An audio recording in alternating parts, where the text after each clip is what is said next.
এরপর মাটি চাপা দেয়া হলো পাটিতে মোড়ানো লাশটি। পুলিশ দুজন আমার থেকে বিদায় নিয়ে চলে যাবে। হাত মুখ ধুয়ে ফ্রেশ হয়ে তারা চলে গেল। আমিও ঘুমাতে গেলাম এবং সাথে সাথে ঘুম চলে এলো। কিছুক্ষণ ঘুমের পর একটা দুঃস্বপ্ন দেখি। মসজিদের বাইরে পাটি দিয়ে মোড়ানো লাশ এবং কবর খোঁড়া।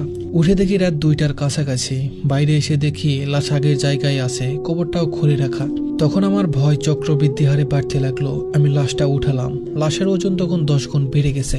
কষ্ট করে কবর দিয়ে আবার দাফন করলাম। ভয় আমার শরীর কাঁপছে। ঘুমানোর চেষ্টা করছি, ঘুম আসে না। চোখের সামনে ভাসছে দৃশ্যটা। চোখ বন্ধ করতে চিকন কণ্ঠে ডাক শুনতে পেলাম, ইমাম সাহেব, আমার কি অপরাধ? আমার কেন জানাজা হলো না? আমি তো আত্মহত্যা করিনি, তবে কেন আমার জানাজা হলো না? তখন আমার মনে হলো, সত্যি তো, লাশের তো জানাজা পড়ানো হয়নি। উঠে দেখি লাশ আবারও আগের জায়গায় আছে। এবার আমার ভয়ে হাত পা কাঁপছে। একটু সাহস নিয়ে উজু করে আসলাম। লাশটা বহন করার শক্তি আমার নেই এখন। কোনো মতে টানতে টানতে কবরের পাশে নিয়ে গেলাম এবং একা একা জানাজা পড়িয়ে কবর দিয়ে আসলাম। মনের মধ্যে অদ্ভুত এক প্রশান্তি অনুভব হতে লাগলো, যদিও শরীরে তীব্র জ্বর চলে আসছে।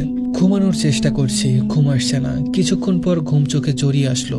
তখন স্বপ্ন দেখলাম আমি বসে আছি একটা চেয়ারে, সামনে আরেকটা চেয়ার।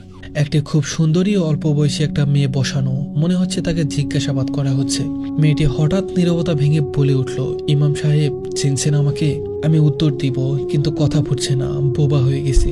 মেয়েটি আমার উত্তরের অপেক্ষা না করে বলল, কিছুক্ষণ আগে যাকে আপনি দাফন করলেন আমি সেই মেয়ে। আপনি আমাকে দেখলেনও না, দেখলেও চিনতেন না। আমার মুখ পুরোপুরি থেতলে গিয়েছে, এমনকি আমার বাবাও চিনতে পারেনি আমাকে। এটা শোনার পর আমার চোখ বড় বড় হয়ে গেছে, কপাল দিয়ে ঘাম চড়তে থাকে। আমি চাইলেও কিছু বলতে পারছি না, আবার উঠে আসতেও পারছি না। মনে হচ্ছিল আমাকে কেউ বেঁধে রেখেছে, মুখটাও বন্ধ করে রেখেছে। তখন মেয়েটা বলল, ইমাম সাহেব, আমি কিন্তু বেওয়ারিশ না, আমার আত্মীয় স্বজন সব আছে। মা বাবার একমাত্র সন্তান আমি। পড়াশোনা করতে গ্রাম থেকে শহরে আসি। রাস্তা পার হচ্ছিলাম, হঠাৎ একটা বেপরোয়া ভাবে আসা ট্রাক আমাকে উড়িয়ে দেয়। আমি তখন জীবিত ছিলাম, মৃত্যুর কাছাকাছি।